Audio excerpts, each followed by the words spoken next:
Bonjour. Nous allons parler d'un sujet important aujourd'hui, la miséricorde et la justice, les deux manières de diriger de Jésus-Christ. Psaume chapitre 89, verset 15. C'est Lionel de la chaîne Fondement en Jésus-Christ, une chaîne qui vous rappelle les fondamentaux en tant que disciple du Seigneur Jésus-Christ. Nous avons notre image illustrative pour montrer que Jésus-Christ a deux manières de fonctionner, qui est la miséricorde et la justice. La miséricorde symbolisée par la main qui aide et le signe de la croix, la justice symbolisée par le, le, la balance parfaitement équilibrée et le marteau du juge. En introduction, je vais essayer de résumer ce sujet combien vaste et riche. Ce sujet a été abordé car souvent oublie que la justice de Dieu est l'autre face de son amour, puisque Dieu est amour. Mais il est aussi juste. L'œuvre de la croix est le lieu où la miséricorde de Dieu rencontre sa justice. Ou croyez-vous que l'on peut parler de la miséricorde sans justice? Bien évidemment, non.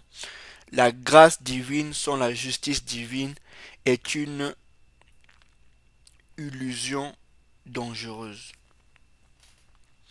Comprendre la justice de Dieu pour comprendre sa grâce, puisque, puisque c'est la justice qui protège la miséricorde de Dieu.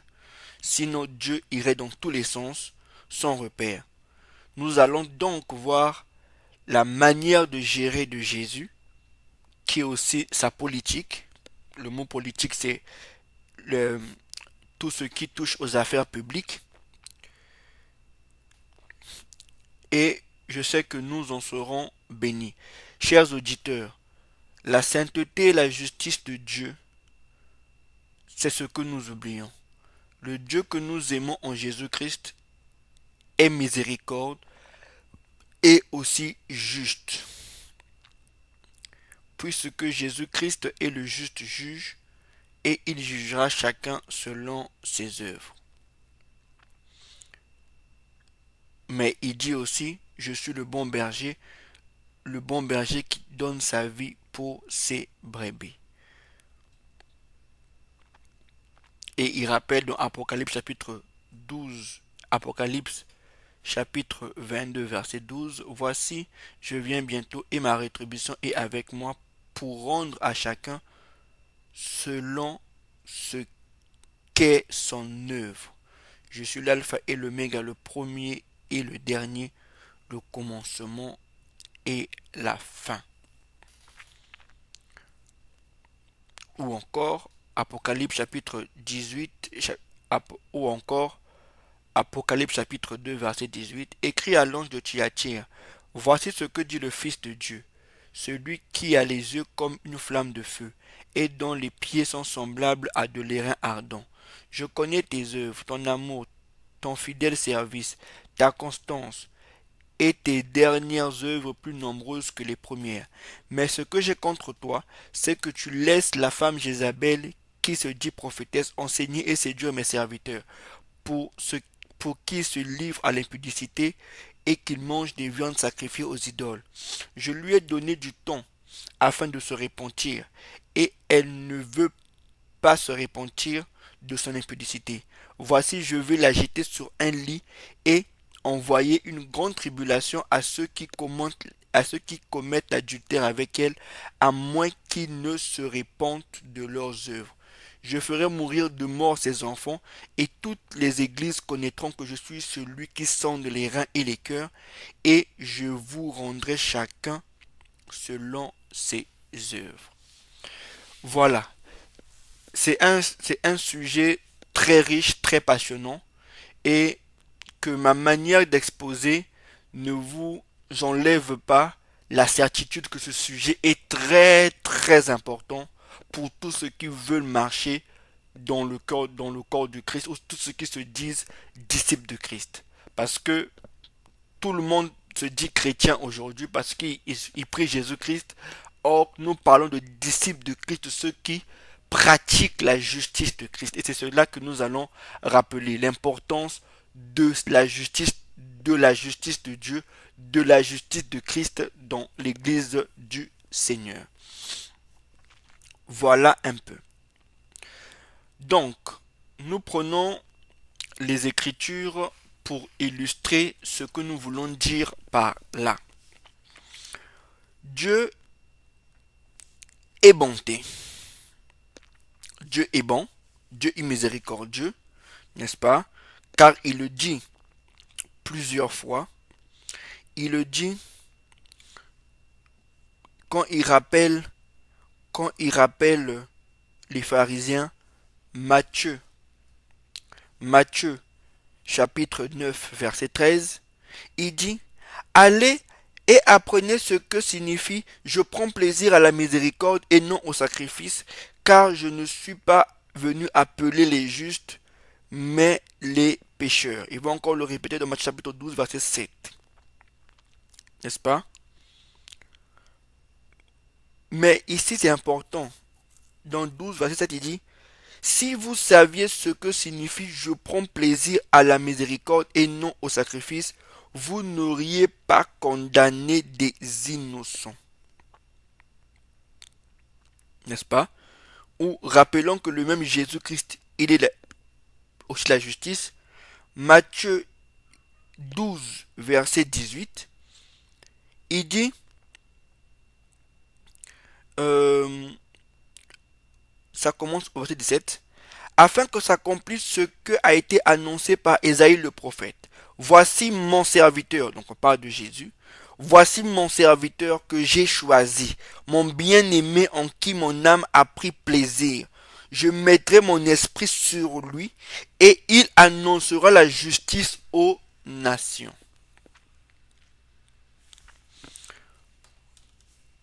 Voilà un peu l'idée. Parce que quand nous prêchons Jésus, nous disons Jésus-Christ est le Fils de Dieu.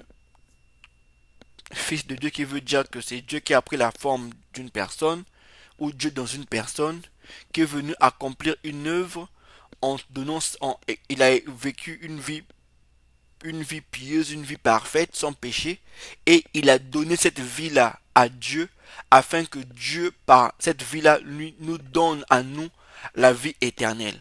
Et que Jésus-Christ, qui est le Fils de Dieu, qui est assis à droite du Père, va revenir prendre l'église, et je vous invite à donner votre vie à Jésus. Et cela se manifeste par les signes, les prodiges, les miracles, voilà.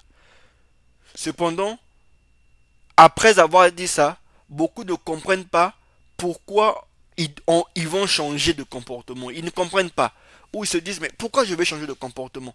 Dieu m'aime tel que je suis. Oui, il y a une nuance. Dieu, c'est le créateur de l'homme. Dieu va aimer l'homme tel qu'il est parce que Dieu est capable de réparer l'homme. Si je suis, si je suis créateur d'un objet, je veux aimer chaque objet parce que je sais comment le remettre à sa valeur. Et c'est ce qu'on appelle la justice de Dieu. Parce que Dieu nous appelle tels que nous sommes, mais quand on vient à Dieu, il y a des procédures, des choses à faire, et c'est ce qui compose la justice de Dieu. Parce que la justice, pour rappeler le mot justice, la justice est un nom féminin, n'est-ce pas, emprunté du latin justitia, du même sens, qui signifie principe, qui signifie aussi principe par lequel on reconnaît ce qui est juste et conforme au droit. Exigence morale qui fait que l'on rend à chacun ce qui lui appartient, que l'on respecte les droits d'autrui. N'est-ce pas? Donc, la justice donc n'est pas le fruit du hasard, mais l'observation rigoureuse, ça c'est l'explication que j'apporte, l'observation rigoureuse des principes qui ont été respectés. Donc, on vérifie que les principes ont été respectés. Exemple, on commence par la croix de Golgotha. Jésus-Christ a dit que Dieu a tant aimé le monde qu'il a donné son Fils unique afin que quiconque croit en lui ne périsse pas ait la vie éternelle. Matthieu 3, 16. N'est-ce pas? Et il le répète encore, le verset que j'ai répété, il le répète encore, il dit, il n'y a pas plus grand amour pour celui qui donne sa vie pour ses amis. N'est-ce pas? C'est euh, dans Jean. C'est ça, n'est-ce pas? Jean 10, 11. Je suis le bon berger donne sa vie pour ses brebis. On a vu à la croix de Golgotha, Jésus-Christ qui a donné sa vie. Ça, c'est la partie miséricorde. Maintenant, quelle est la partie justice de la même action?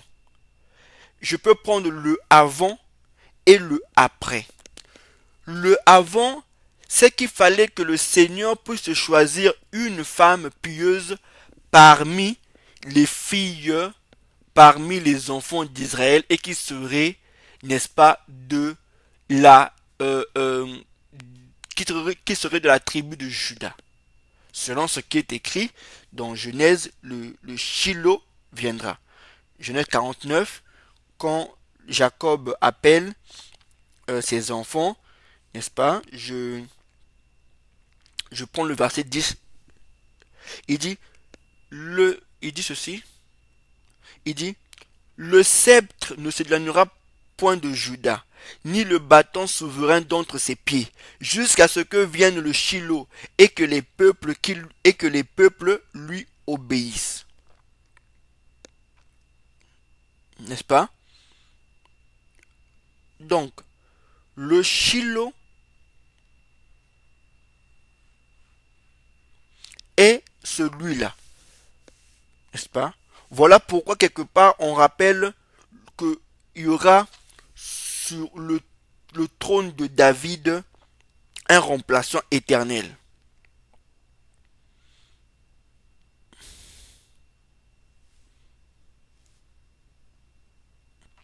Un remplaçant éternel. Et si on voit bien de ce que je dis, il y a plusieurs versets qui témoignent de ça, parce que Jésus-Christ est appelé fils de David. N'est-ce pas? Matthieu 9, 27. Étant parti de là, Jésus fut suivi par deux aveugles qui criaient, aie pitié de nous, fils de David. N'est-ce pas? Et une femme cananéenne, Matthieu 15, 22. Voici une femme cananéenne qui venait de ces contrées, lui cria, aie pitié de moi, Seigneur, fils de David. Donc, les gens savaient que le fils de David, c'est le Messie. On le savait. Ou, du moins, on savait que son père était Joseph. Joseph, l'époux de Marie. Parce que Joseph est un descendant de David. De sang. N'est-ce pas? Et Jean 7, 42 confirme. L'écriture ne dit-elle pas que c'est de la postérité de David, du village de Bethléem, où était David, que le Christ doit venir? Ça, c'est la partie justice, c'est-à-dire selon le droit. Donc Dieu a choisi Marie, qui était l'épouse de Joseph, qui était lui-même fils de David, et il fallait que Marie puisse être pieuse et que Dieu puisse agréer, n'est-ce pas? Et Dieu n'a pas choisi Marie pour rien, parce que Jésus était à la fois roi, sacrificateur. Vous savez cela, et prophète. N'est-ce pas? Or que les sacrificateurs et les prophètes ne devraient que venir du sang des Lévites. Il avait donné que la sacrificature à Lévi, à la tribu de Lévi. Mais comment régler ça? Donc Dieu va appeler Marie. Or Marie, c'est qui? Marie, c'est la cousine d'Élisabeth.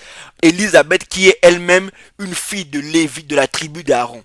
Ça commence par un homme de Lévi dans Luc 1, dans Luc chapitre 1. Un homme de Lévi prit une femme, n'est-ce pas,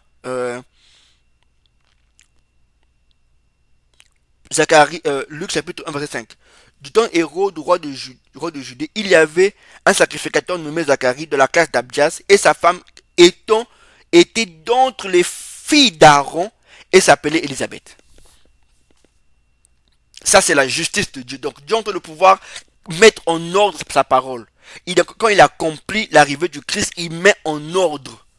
Donc, il choisit quelqu'un qui doit être de Juda par l'adoption, ou pas, en tout cas c'était par l'adoption, et qui doit être de Lévite par le sang. Du moins, il fallait que le Christ ait ces deux fonctionnalités-là. Ça, c'est la justice de Dieu. Quand Dieu ramène le Christ à la vie, il lui fait vivre ce qui est écrit. Bethléem, Bethléem, Jésus-Christ est né à Bethléem. Il est né à Bethléem, n'est-ce pas? Donc, quand le Seigneur fait ça, il manifeste sa grâce. Maintenant, étant roi, ça c'est avant, étant roi, puisque c'est le roi qui arrive, donc le roi doit recevoir les hommages. C'est la nature des rois. Ils doivent recevoir des hommages. Voilà pourquoi on voit les trois mages arriver de l'Orient pour venir donner les hommages à Jésus. C'était pas pour rien, parce que le peuple d'Israël n'était pas encore prêt à pouvoir recevoir Jésus, puisqu'il venait à peine de naître et qu'il devait se révéler à eux à 30 ans. Mais puisque c'est le roi qui vient de naître, et que le roi, même quand il est bébé, il doit recevoir les hommages. D'où on voit les trois mages qui doivent venir donner les hommages à Jésus. J'espère que vous suivez. Parce que ça c'est la justice de Dieu. Donc, selon le droit, que chacun doit recevoir ce qu'il est ou selon ce qu'il a fait. Jésus-Christ étant le roi des rois, il doit recevoir les hommages du peuple. Donc, les mages doivent venir se prosterner et l'adorer. Ça, c'est la justice de Dieu. Quand le Seigneur arrive à maturité et il doit arriver, il doit aller. Dieu doit accomplir la parole qu'il a dit selon ce qui est écrit.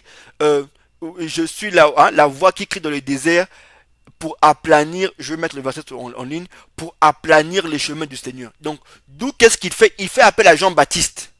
Ça, c'est la justice de Dieu. Parce que il fallait que pour que le Christ arrive, il fallait que une voix le précède. Donc, on fait appel à Jean-Baptiste.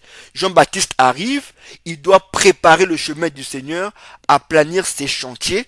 Il prêche, il fait introduire le baptême, comme nous connaissons, donc plonger dans l'eau par une autre personne. Et il appelle ça baptême de repentance. Parce que le baptême n'existait pas. Pas de cette manière-là. Que quelqu'un te plonge dans l'eau. Non, ça n'existait pas.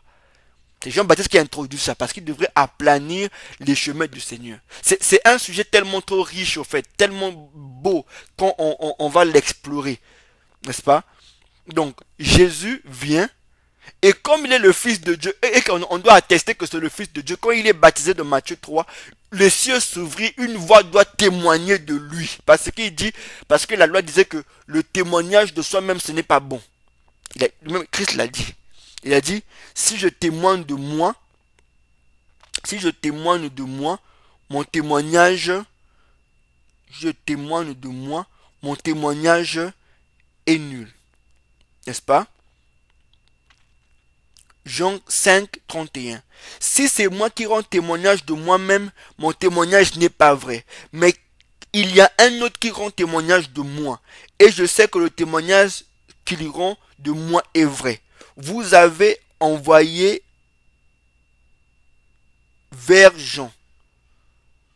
Et il a rendu témoignage à la vérité. En fait, plusieurs personnes ont rendu témoignage de Jésus. Non seulement Jean-Baptiste, n'est-ce pas? Rappelez-vous Luc 2. Anne la prophétesse a rendu témoignage de Jésus en public. Et aussi Simon aussi dans Luc 2 a rendu témoignage de Jésus en public. Ça c'est avant sa mort. Il y a plusieurs choses qu'on peut dire. Plusieurs choses. Mais on va après sa mort. Après la mort de Jésus. La miséricorde de Jésus est que il est mort à la croix. Même quand il est mort à la croix, il dit que non, il n'est pas bon qu'un prophète meure à Jérusalem. Il y a plusieurs choses à développer. Mais allons sur les fondamentaux. Quand il meurt à la croix, qu'est-ce qu'il fait? C'est le livre de expliquer cela. qui vient nous expliquer cela. Donc, les gens ont vu Jésus mourir. Mais quelle était son action après cela? Hébreux 9:11. Mais Christ est venu comme souverain sacrificateur des biens à venir. Il a traversé le tabernacle plus grand et plus parfait qui n'est pas construit de main d'homme, c'est-à-dire qui n'est pas de cette création, et il est entré une fois pour toutes dans le lieu très saint, non avec le sang des boucs et des veaux, mais avec son propre sang, ayant obtenu une rédemption éternelle. Car si le sang des taureaux et des boucs et la cendre d'une vache répandue sur ceux qui sont souillés sanctifient et procurent la pureté de la chair, combien plus le sang de Christ qui par un esprit éternel s'est offert lui-même sans tache à Dieu, purifiera-t-il votre conscience des œuvres mortes afin que vous serviez le Dieu vivant? Ça, c'est la justice de Dieu. Donc Christ est mort, mais il n'est pas seulement mort pour mourir. Il fallait qu'il puisse accomplir certains rites ou certaines actions dans le ciel. C'est ça la justice de Dieu. Donc il fallait qu'il puisse, comme le sauveur sacrificateur, poser des actions, suivre une procédure afin que le sacrifice soit accepté. Voilà pourquoi quand Christ est mort et ressuscité, il y a eu un temps avant que l'Esprit Saint descende. Parce qu'il a dit ne vous éloignez pas de Jérusalem. Il y a eu un temps, plutôt de la montagne des Oliviers. Il y a eu un temps. Mais le temps là, celui qui écrit la lettre aux Hébreux, et a été révélé que ce que Christ a fait dans le ciel. Mais nous, on n'a pas vu ça. Mais lui, il a été révélé de ça. On le lui a révélé. Donc c'est ça la justice de Dieu. Voilà pourquoi on peut pas parler de miséricorde sans justice. C'est pas possible. Le Seigneur gère son peuple par les deux moyens, la miséricorde et la justice. Autre cas, on prend le cas de la femme. Là, je prends les cas qui montrent les deux cas, qui montrent les deux cas au même moment. Parce qu'il y a des cas de pure miséricorde. Il y a des cas de pure justice. Mais moi, je prends les cas où on voit les deux cas les deux cas se manifester. On prend la femme adultère. Jean 8:11. Jean 8:11. Jésus se rendit à la montagne des Oliviers, mais dès le matin, il alla de nouveau dans le temple où tout le peuple vint à lui, s'étant assis, il les enseigna. Alors les scribes et les pharisiens amenèrent une femme surprise en adultère, et la plaçant au milieu du peuple, ils dirent à Jésus, Maître, cette femme a été surprise en flagrant délit d'adultère. Moïse de la loi nous a demandé de lapider de telles femmes. Toi donc, que dis-tu? Il disait cela pour l'éprouver afin de pouvoir l'accuser. On ne sait pas de l'accuser de quoi. Mais Jésus s'étant baissé, écrivait avec le doigt sur la terre. Comme il continuait à l'interroger, il se releva et leur dit que celui de vous qui est sans péché jette la première pierre contre elle. Et s'étant de nouveau baissé, il écrivait sur la terre. Quand ils entendaient cela, accusés par leur conscience, et ils se retiraient un à un depuis les plus âgés jusqu'au dernier, et Jésus resta seul avec la femme qui était au milieu. Alors, s'étant relevé et ne voyant plus que la femme, Jésus lui dit, Femme, où sont ceux qui t'accusaient? Personne ne t'a-t-il condamné? Elle répondit, Non, Seigneur. Jésus lui dit, Je ne te condamne pas non plus. Va et ne pêche plus. Maintenant, quelle est la justice de Dieu par rapport à ça? Moïse leur a dit, n'est-ce pas? Moïse leur a dit. Lévitique 20:10. Si un homme commet un adultère avec une femme mariée, s'il commet un adultère avec la femme de son prochain, l'homme et la femme adultère seront punis de mort. Question, l'homme était où? L'homme était où? En droit, ça s'appelle un vice de procédure. En droit, ça s'appelle un vice de procédure. C'est-à-dire que vous n'avez pas respecté le cheminement. Parce que Étienne a été lapidé. Donc Jésus-Christ a laissé Étienne mourir. Qu'on ne dise pas que Jésus ne peut pas punir le péché parce qu'il a puni le péché de Ananias et Saphira. Il a puni leur péché. Et il reprochait ses serviteurs. Voilà la justice de Dieu. La justice de Dieu nous rappelle que Dieu a des procédures. N'est-ce pas? Quand le Seigneur dit qu'il jugera chacun selon ses œuvres, c'est la justice de Dieu. Parce que si Dieu était tellement trop bon, pourquoi il juge encore? Posez-nous la question. Si Dieu a juste une miséricorde aveugle, pourquoi il va encore juger? Si quelque part il juge, ça veut dire que quelque part il y a des choses qu'on a fait qui n'en a pas plu. Et il va sanctionner. Et c'est la partie sanction que j'aimerais que nous nous rappelons que Dieu est un Dieu de justice. Il est bon, oui. Il est aussi justice. Il est miséricorde. Il est aussi justice. Ce sont les deux faces de Dieu. Donc on ne peut pas sortir l'un des deux. Parce qu'il y a des gens qui font le mal, ils pensent que Dieu ne leur punira pas. Et c'est comme si quand on leur parle de justice, c'est comme si on leur agresse. Non, on n'agresse personne. C'est écrit dans les Écritures. Il reviendra juger chacun selon ses œuvres.